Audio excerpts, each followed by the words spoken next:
Everyone, today we will be discussing about the phagocytic cells and their functions.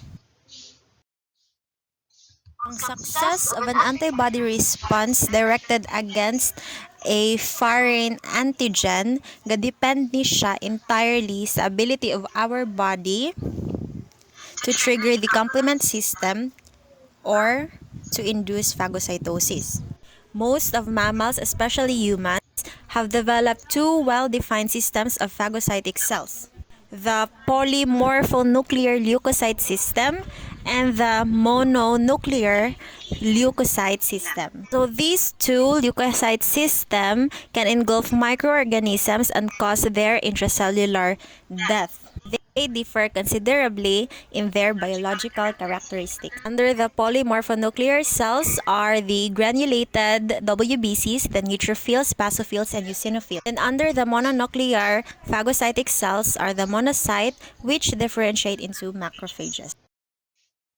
Morphonuclear leukocytes are named as such because the morphology of their nucleus consists of two or more lobes and may look like or appear in different shapes or form when viewed under a microscope.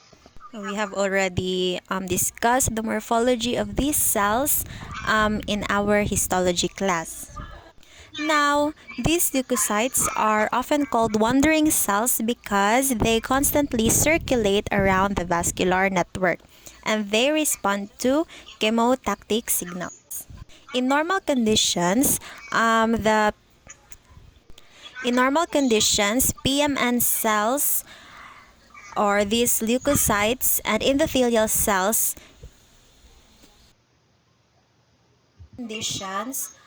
these leukocytes and endothelial cells interaction is loose. Meaning, tungod kay ga-circulate lang man siya sa vascular network, so ang iyang interaction with endothelial cells, which are the lining of blood vessels, is rather loose kay wala pa man siya dikit sa ato nga endothelial cells during normal conditions. But after receiving a chemotactic stimulus, the PMN is activated and therefore cell adhesiveness is increased, which involves integrins. And also changes in cell membrane happens, like from smooth to ruffled. So first, the normal or resting PMN, as what I have mentioned, has loose interaction with the endothelial cells because they are continuously circulating. And the slowing down of PMNs along the vessel wall do not lead to firm adhesion unless there is a chemotactic stimuli. So when the presence of chemotactic stimuli is detected by the PMNs, the circulating PMNs are recruited or gathers to the extravascular space. So ang kini nga chemotactic stimuli may be of bacterial origin, a consequence of tissue necrosis, a result of monocyte and lymphocyte activation, or as a byproduct of complement activation. So, muna na siya. Kung nanay chemotactic stimuli, ma-detect na siya sa normal or resting PMN, then the PMN is activated. Now, the activated PMN, as mentioned before, undergoes changes in the cell membrane. So, from smooth, mahimo siya nga ruffled. So, aside from changes in cell membrane, there is also an increased expression of CAMs. So again, ang CAMs are cell adhesion molecules. So the expression of CAMs mediate firm adhesion of PMN sa endothelial cells. Kaya diba, during the resting stage, ang PMN has loose interaction with the endothelial cells. So during activation, the increased expression of CAMs mediate firm adhesion of the PMNs to the endothelial cells. So after na sa ato nga PMN magpilit sa endothelial cells, migration takes place. So mo-migrate ang ato nga PMN with the help of the PCAM1 or the platelet endothelial cell adhesion molecule 1. So kini siya mag-mediate ni siya sa process of diapedesis or extravasation. So when you say diapedesis or extravasation, mo ni siya ang migration of the PMN sa sulod sa ato nga blood vessels pagawas dito sa extravascular space where naa dito ang chemotactic stimuli. Okay, so this diagram here shows the kining GIF mo ni siya ang na-show kining white thing nga minggawa sa blood vessel kauban sa mga red blood cells mao ni siya ang ato nga PMN. Then makita nato ang process paggawas niya sa blood vessel dito sa extravascular space mo na siyang ginatawag nato nga diapedesis or extravasation. This diagram here shows the entire process of phagocytosis. So first, di ba, as mentioned, nga ang ato nga PMN, for example, diri nga diagram is the neutrophil, ga-circulate siya sa blood, and it has a loose interaction with the endothelial cells. And ang iyahang main nga CAM is of the selectin family. So kini nga selectins are some of the counterreceptors function also as signal transducing receptors. They significantly contribute to leukocyte and endothelial cell activation. And they are involved in the initial interactions, tethering or rolling of leukocytes with activated endothelium. Now, during activation, ang ato ang PMN i-shed niya ang selectin, then ma-replace na siya sang integrin, which is another family of CAM. And integrins represent a large family of adhesion receptors that are widely expressed and mainly interact with extracellular matrix components, typically bind to the extracellular matrix, and also they mediate the firm adhesion of these cells and their subsequent extravasation or ang pagguwa nila sang blood vessel wall. Now, so diba, after sa rolling, ma-activation sa PMN, then mapilit na siya sa endothelial cell, and then after adhesion, manada itong migration or through diapedesis or extravasation, which is ang mechanism by which neutrophils pass through the blood vessels pagawas sa pakadto sa extravascular space kung asa naa dito ang ato nga chemotactic stimuli. Then, pagawas niya, phagocytosis and destruction of the chemotactic stimuli takes place. Now, let us talk about opsonization and the role that it plays during phagocytosis. So, in letter A, nato nga diagram, the phagocyte, which is kanang yellow nga thing, the phagocyte shown here is unable to attach to the encapsulated bacterium, kanang violet, because there are no molecules or receptors on the surface of the phagocyte that can recognize or attach to the polysaccharide capsule of the bacterium. Now, in opsonization, complement fragments, represented by the symbol C, diri sa atong diagram B, have been deposited into the surface of the capsule. In this example, the opsonins are complement fragments. So, kanang mga letter C, mao ni siya ang ato nga opsonin. Diri nga example, they are complement fragments. Now, the phagocyte can attach to the bacterium because there are receptors on the phagocyte surface that can recognize and bind to complement fragments. Another instance, ang kini sa C, diagram C, antibodies, the Y-shaped molecule, kining mga YY nagapalibot sa ato nga capsule, have attached the capsule. This example, the opsonins are antibodies. So, di ba sa B, ang opsonins nato are the complement fragments. Now, in letter C, or in diagram C, our opsonins are antibodies. Now, the phagocyte can attach to the bacterium because there are receptors on the phagocyte surface that can recognize and bind to the Fc region of antibody molecule. Now, let us go about the entire process of phagocytosis. So, di ba nakagawas na ang atong neutrophil sang blood vessel wall. Pagawas niya, moadto na siya dito sa chemotactic stimuli, which in this case is a bacterial cell. Now, in letter A, in diagram A, we see that a phagocyte has attached to a bacterial cell. Then after that, after attachment, ang atong nga phagocyte mag-form siya og pseudopodia, like ba, no? Nga to meet and fuse together para murag iyang ikaunon ang ato nga bacterial cell, which is represented in diagram C. And then in diagram D, diri sa lower right, ang atong nga bacterial cell is fully natulod na siya sa phagocyte.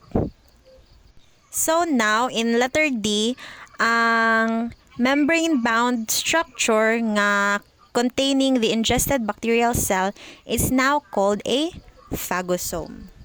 So this concludes the ingestion phase of phagocytosis.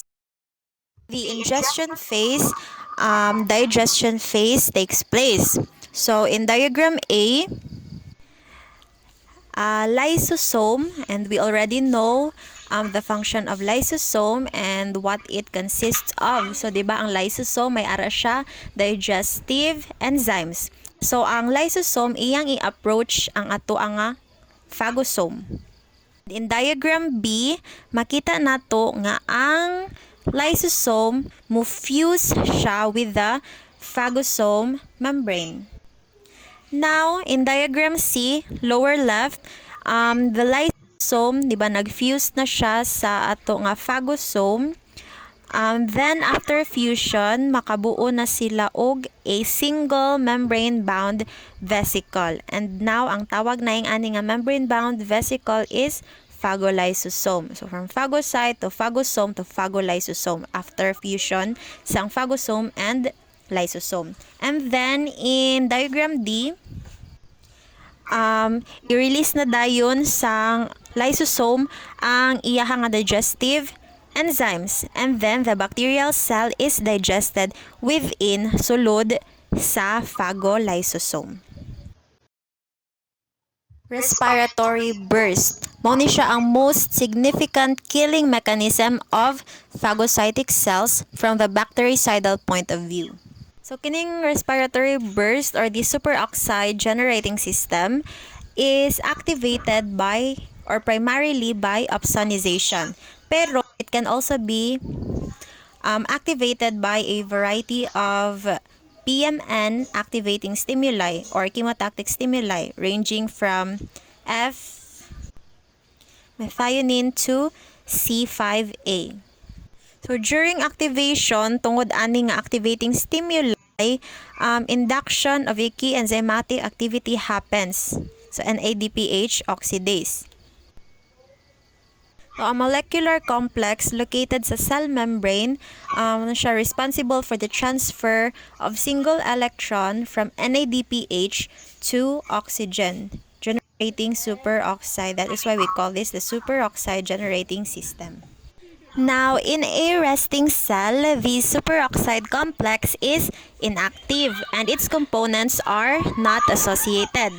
Pero kung ma-activate na dayon ni ang superoxide complex, mag-generate ni siya og two toxic compounds, essential for the intracellular killing of bacteria. So, ang kini nga compounds are the superoxide and the H2O2. Which is hydrogen peroxide. Kini silang duha, they are very potent bactericidal agents. So very potent bactericidal agents, but they are also toxic to the cell, especially ang superoxide. And because they are toxic to the cell in high concentrations, the cell, of course, has several detoxifying systems to neutralize these toxic compounds. So the cell, for example, has superoxide dismutase. So ang kini siya, superoxide dismutase, i-convert niya ang superoxide into hydrogen peroxide. And in turn, hydrogen peroxide is detoxified by catalase and by the oxidation of reduced glutathione. Okay, this table shows the comparison of the characteristics of PMNs or polymorphonuclear leukocytes and the mononuclear leukocytes or monocytes or macrophages. So numbers in peripheral blood, mas daghan og PMN leukocytes sa peripheral blood or kanang ga-circulate sa ato nga blood than the monocyte or macrophage, and so on and so forth. Now let us proceed to the monocyte or macrophage, or the mononuclear leukocytes. They are called mononuclear leukocytes because unlike the PMNs, isa lang ang ilahang nga nucleus. Or kanang wala na siya ga-form ang ilahang nga nucleus into several lobes or shapes. Now, monocyte or macrophage has the ability to process antigens and present antigen-derived peptides to the immune system. Ang PMN, wala sila ability to process and present antigens, pero ang monocyte or macrophage, naa sila ani nga ability. Also, they are involved in immunoregulatory signals. Now, monocyte and macrophages are usually resting. And during activation, they undergo unique morphologic and functional changes or characteristics. Macrophages are a type of white blood cell that play an important role in the human immune system and carry out various functions including engulfing and digesting microorganisms, clearing out debris and dead cells, and stimulating other cells involved in immune function. Macrophages confer innate immunity, which is typically the first line of defense against foreign antigens. And macrophages form from monocytes, which themselves derive from the bone marrow. Monocytes circulate through the blood for 1 to 3 days before migrating into tissues, where they become macrophages or dendritic cells. Another type of antigen-presenting cell that plays a key role in linking the innate and adaptive immunity. Macrophages are largely categorized into three main types: the MO, M1, and M2 macrophages. MO or M0 are resting macrophages. The M1 type are also referred to as classically activated macrophages and are activated by pathogen invasion and play a significant role in the immune response to foreign pathogens such as bacteria. And lastly, the M2 type, referred to as alternatively activated macrophages, play a role in wound healing and tissue repair and have an anti-inflammatory role. This table here presents the difference between M1 and M2 macrophages. So they differ in activation since M1 macrophages are activated by LPS and interferon gamma, while M2 macrophages are activated by interleukin 4, 3, or a combination of both, or of interleukin 4 and 13, And both have phagocytic functions, but M1 macrophages promote inflammation extracellular matrix destruction, apoptosis of invading cells, and antigen presentation, while M2 macrophages has anti-inflammatory functions in contrast to the pro-inflammation of M1 macrophages. And also, M2 macrophages are responsible in the regeneration of connective tissue during wound healing. So, generally, macrophages play a role in destroying infectious organisms that enter the body, clearing cellular debris, and wound healing. Also, they play an important role in forming granulomas, which are aggregations of macrophages that function in walling off an infection. Now, the M1 macrophages has a specific function in detecting, engulfing, and destroying bacteria. They can do this through phagocytosis, of course, which is a process by which a bridge is formed between cellular receptors, choo-choo, as mentioned before, the process of phagocytosis. And after this, M1 macrophages promote inflammation, ECM destruction, and also function in antigen presentation, making them antigen presenting cells. Then after the macrophage processes, M1 macrophage processes and digests the antigen, the MHC, major histocompatibility complex, molecule delivers the antigen to the surface of the macrophage to allow a T cell receptor to bind. Diba? Sa ato nga na-discuss sa una with MHCs. This triggers the adaptive immune response of our body to recognize the foreign antigen and mount further mechanisms to kill the cells. M2 macrophages, on the other hand, are needed for regeneration of connective tissue during wound healing. They produce vascular endothelial growth factors, or VEGF, and transforming growth factor, or TGF-beta 1, which allows for vascular stability and wound repair. Also, M2 macrophages function to phagocytize bacteria and damaged tissue around the wound. They are then able to debride damaged tissue by releasing digestive enzymes such as proteases, which are enzymes that break down protein. Subsequently, they secrete growth factors, stimulate cells to reepithelialize the wound, create granulation tissue, and lay down a new extracellular matrix. All macrophages are good and play a critical role in the human body. However, there are some pathological effects of macrophages. For example, ang type 2 nga or ang type M2 macrophage is associated with tumor growth because it promotes tumor growth through suppression of the immune system. And in fact, therapies are currently being developed to target TAMs, or tumor-associated macrophage, which are a part of the type M2 macrophage.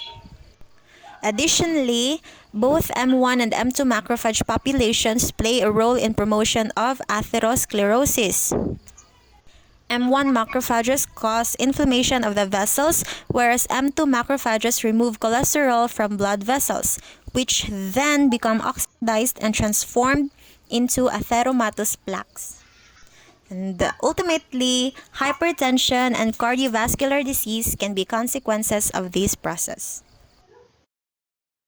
In connection with the macrophage phagocytosis or phagocytosis via macrophages, we have autoinflammatory disorders. These are collection of diseases that result from exaggerated inflammasome activation, and it is associated with mutations of different inflammasomes. Autoinflammatory disorders range in severity from chronic inflammation to severe life-threatening systemic inflammation to death. So the following points are examples of autoinflammatory disorders. We have familial Mediterranean fever, which is due to the mutations in MEFV, resulting in abnormal pyrene-mediated inflammasome assembly and secretion of pro-inflammatory cytokines, which is a response to to enterotoxins from bacteria. It is associated with recurrent fevers, polycerositis, chronic abdominal pain, arthritis, cutaneous erythema, inflammatory bowel disease, and etc. Then we have mevalonate kinase deficiency, which is also known as hyper IgD syndrome. And this is a result or it causes a less severe form of periodic fever syndrome associated with chronic adenopathy, oral apoptosis ulcers, chronic diarrhea, and mevalonate acidosis during attacks. So laboratory findings associate leukocytosis and elevated IgD levels as the main cause of this autoinflammatory disorder. Third is the TNF receptor associated periodic fever syndrome or TRAPS, which includes symptoms such as fever, sinusitis, erythematous rash, periorbital edema, conjunctivitis, and amyloidosis as seen in the first one, which is the familial Mediterranean fever. Treatment is targeted at the TNF pathway using TNF inhibitors or the use of colchicine. Fourth, we have CAPS or cold autoinflammatory syndromes. CAPS is a hereditary autosomic dominant disease characterized by non-pruritic urticarial arthritis, fever, and leukocytosis after cold exposure. Then, after that, we have FCAS or familial cold autoinflammatory syndrome, which is also known as familial cold urticaria.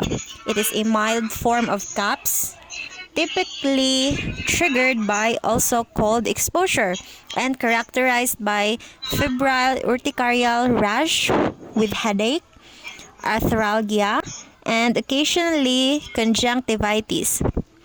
Pero wala siya central nervous system symptoms. Second to the last, we have Muckle-Wells syndrome, which is usually a disease of later onset. Ang affected patient have similar symptoms sa CAPS, pero conjunctivitis and uveitis are more frequent. Also, there are sensory neural deafness and potentially life-threatening amyloidosis may develop.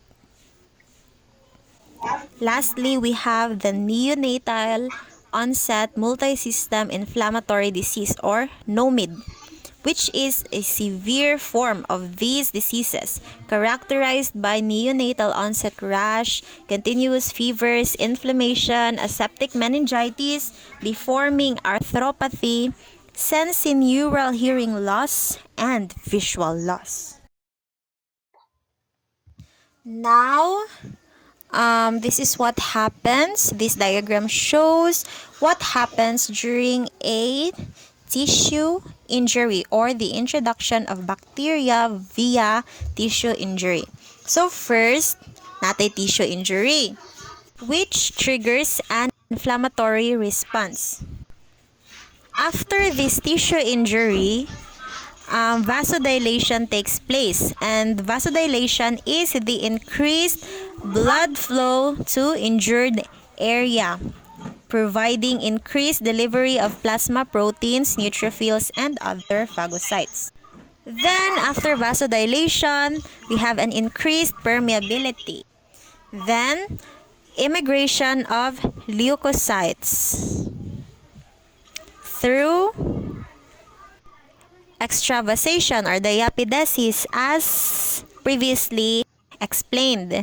Then, chemotaxis. Then after chemotaxis, phagocytosis takes place. So now we will be discussing about tissue repair.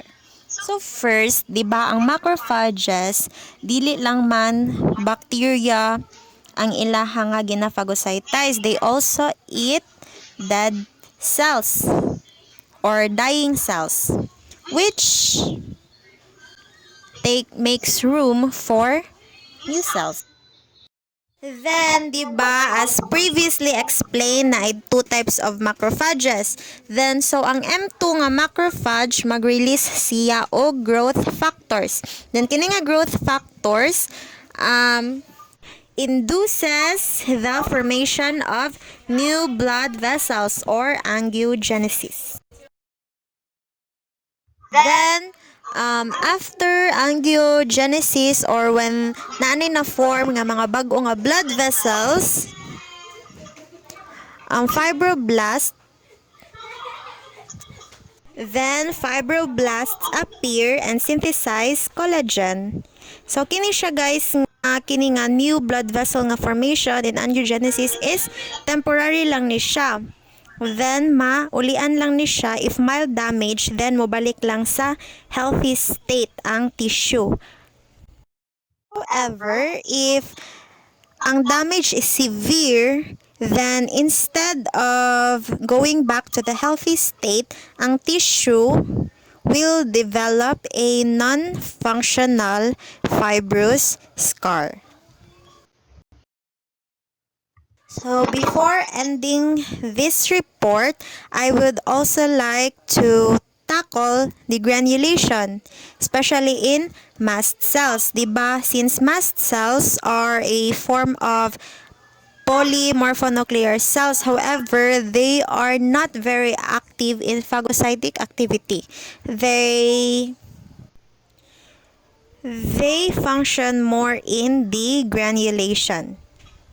So in here, ang mast cells are activated by IgE antibodies. So they are very active in allergy reactions, 'di ba? So when there is allergy reaction or exposure to antigen, ang plasma cell mag-produce siya og IgE antibodies, and these IgE antibodies mupilit ni sila sa surface of mast cells and blood basophils. Then, after nila magpilit, mo-bind sila cross-linked by antigen or allergen.